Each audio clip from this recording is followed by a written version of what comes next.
Hello student, welcome to 11th online classes. मैं योगिता मोरे आप सबको ओसम सब्जेक्ट पढ़ाने वाली हूँ और हम पढ़ रहे हैं chapter number first, introduction of commerce and business.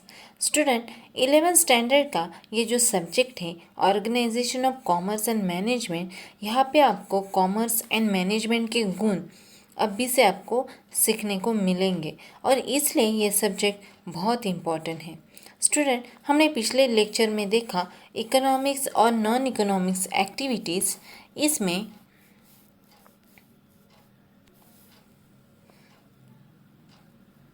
इसमें जो हम इकोनॉमिक्स एक्टिविटीज़ है वहाँ पे ह्यूमन बींग्स के वांट का सेटिस्फेक्शन किस तरह से किया जाता है और किस तरह से जो मदद की जाती है उसका सेटिस्फेक्शन करने के लिए। तो हमने देखा कि इकोनॉमिक्स एक्टिविटीज़ में 3 पार्ट है। First business, second profession and third employment. ये हमने पिछले लेक्चर में देखा था। उसके साथ ही हमने बिजनेस के ऑब्जेक्टिव का भी स्टडी किया था। इसमें economics objective and social objective इसका भी हमने स्टडी किया और आज हम role of profit in business इसका स्टडी करने वाले हैं। हर बिजनेस प्रॉफिट कमाने के लिए, जो बिजनेस होता है वो प्रॉफिट कमाने के लिए किया जाता है। प्रॉफिट मैक्सिमम करना यही उसका एम होता है। जो बिजनेसमैन होता है उसका एम क्या होता है? मैक्सिमम प्रॉफिट होना।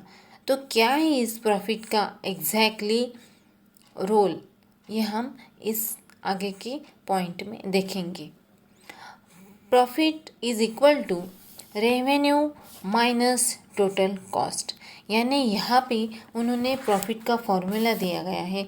जो हमारी आमदनी होती है उससे हम खर्चा लेस करते हैं तो प्रॉफिट मिलता है।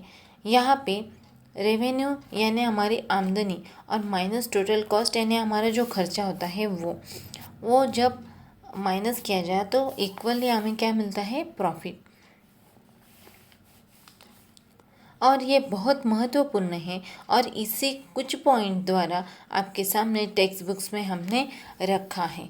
ये जो आपको यहाँ पे ड्रॉ की गई हुई एक चार्ट है role of profit in business का, इस तरह से हम देखेंगे कि किस तरह से प्रॉफिट हम कमा सकते हैं। ये देखेंगे। फर्स्ट यहाँ पे दिया गया है returns to inventories. Second, research and development. Third, growth and expansion. Fourth, increases efficiency. 5, means of livelihood. 6, reward for risk. And 7, survival. ये जो पॉइंट है ये आज हम एक के बाद एक स्टडी करने वाले हैं। आपको लगता होगा कि ये 7 पॉइंट है, ये बहुत ही डिफ़िकल्ट होंगे, पर नहीं, ये बहुत इजी पॉइंट है आपको role of profit in business को समझने के लिए। फर्स्ट हम देखेंगे returns to investors. The people who invest money in the business expect fair returns on their capital. This is a possible if adequate profits are earned by a business. यानी आप पर किसी ने भरोसा किया या कैपिटल लगाया है तो बिजनेस के लिए उन्हें रिटर्न्स भी तो आपको देने ही चाहिए। जब आपका प्रॉफिट होगा यानी जब आप किसी पे इन्वेस्टमेंट जो कोई भी हो वो इन्वेस्ट करता है तो हमें दान तो इन्वेस्ट करता है तो हमें दान तो नहीं देता। ये आपने समझना चाहिए। कुछ तो वो वहाँ पे प्रॉफिट के लालसा रखता है या प्रॉफिट उसको मिलना चाहिए, ये वो देखता है। फिर ये पॉसिबल नहीं होगा कि जब वो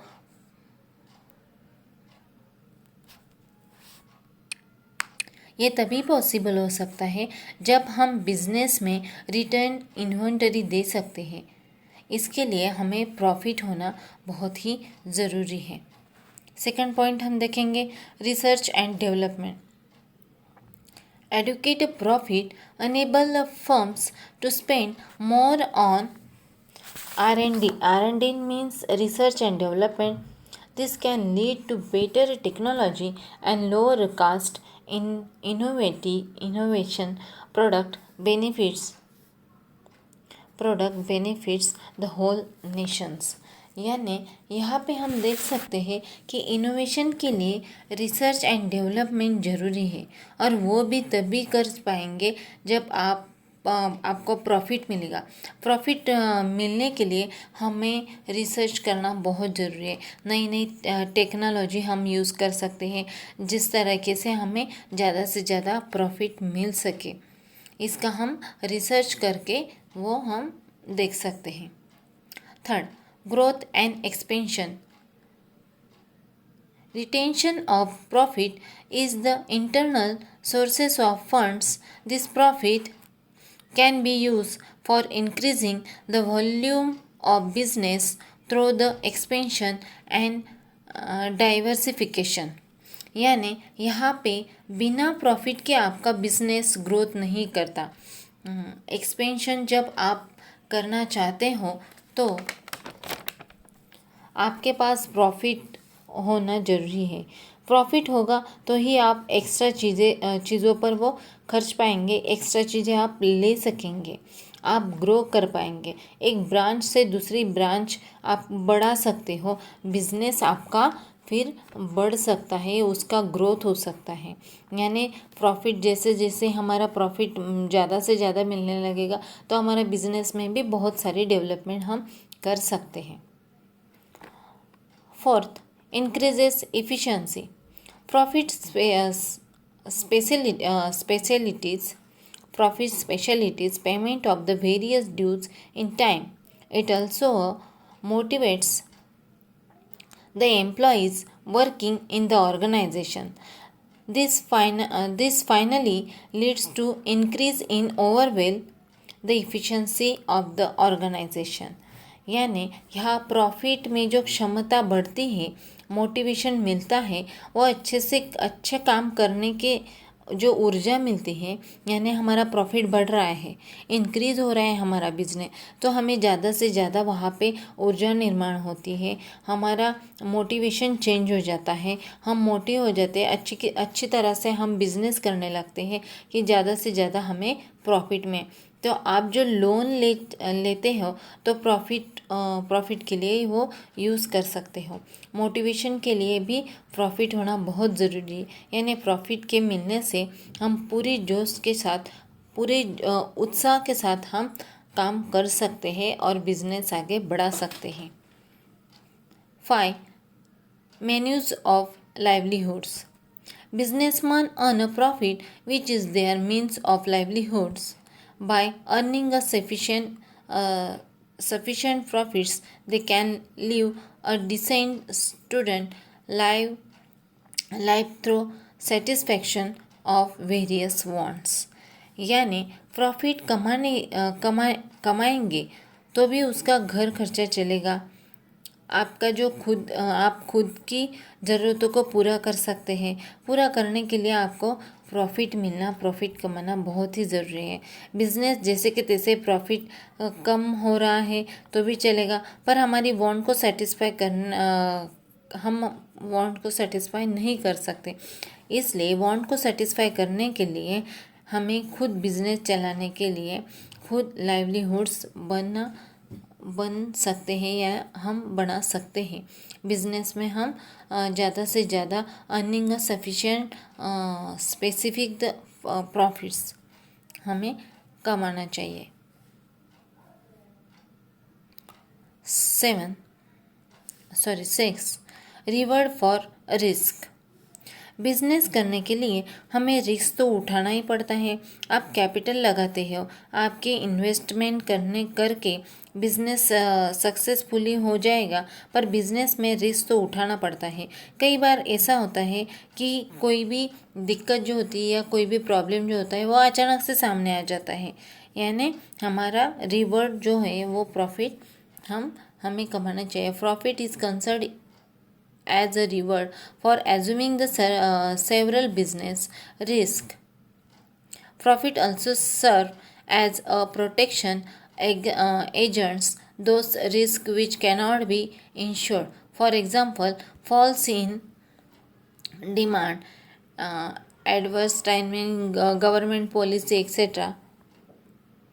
एडवर्स गवर्नमेंट पॉलिसी यानी डिमांड में जब कोई भी गिरावट आ जाती है या फिर गवर्नमेंट की जो पॉलिसी आ जाती है, एडवर्स जो भी पॉलिसी आ जाती है उसका जो होता है वो अचानक से आ जाने से हमें रिस्क उठानी पड़ती है बिजनेस में. Last, several. It help the business to contain to exit in the market. If the business does not make earn a profit, it will not service in the growing competitive environment. A profit means a several in a competitive environment.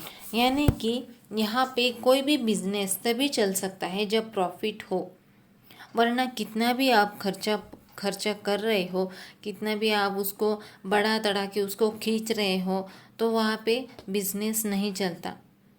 कितना भी हाँ आप expense कर रहे हो bear करने के लिए, मार्केट में देखा तो बहुत कंपटीशन हो रहा है. इसमें टिकने के लिए हमें प्रॉफिट कमाना बहुत ही ज़रूरी है, यानी survival in a competitive environment. ये जो थे वो 7 role of profit in business के लिए थे. यानी बिजनेस में प्रॉफिट का क्या क्या रोल है, किस तरीके से प्रॉफिट बिजनेस में रोल करता है, ये हमने इस पॉइंट में देखा. आगे हम देखने वाले हैं क्लासिफिकेशन ऑफ बिजनेस एक्टिविटीज़. यहाँ पे हम देखेंगे कि बिजनेस एक्टिविटीज़ में भी broadly classify into 2 categories. First, industry and second, commerce. Industry is concerned with the production of goods and providing the services, which commerce is mainly concerned with their distribution. यानी यहाँ पे हम देख सकते हैं जो क्लासिफिकेशन किया गया है बिजनेस एक्टिविटीज़ का, वो उसके 2 ब्रांचेस हैं, यानी 2 कैटेगरीज हैं. फर्स्ट जो है वो इंडस्ट्री और सेकंड जो है वो कॉमर्स. हम आगे इंडस्ट्री और कॉमर्स में कौन कौन सी नई बातें जुड़ी हुई हैं ये हम देखने वाले हैं. आप देख रहे हो कि पूरा चार्ट, इस चार्ट से पूरी चीज़ें बताई गई है जो ज़्यादा से ज़्यादा OCM के अंदर हमें इस साल भी 11th स्टैंडर्ड में भी और 12th स्टैंडर्ड में भी ये हमें काम में आनी चाहिए. आगे हमें उसका स्टडी करना है, वो बार बार आने वाली है. यहाँ पे बिजनेस के एक्टिविटीज़ का क्लासिफिकेशन 2 भाग में बटा हुआ है. फर्स्ट जो इंडस्ट्री, यानी इंडस्ट्री की भी 3 पार्ट्स है, एक प्राइमरी और सेकेंडरी इंडस्ट्री, और जो तीसरा है वो टर्शरी इंडस्ट्री. यहाँ पे भी प्राइमरी इंडस्ट्री में एग्रीकल्चर, एक्सट्रैक्टिव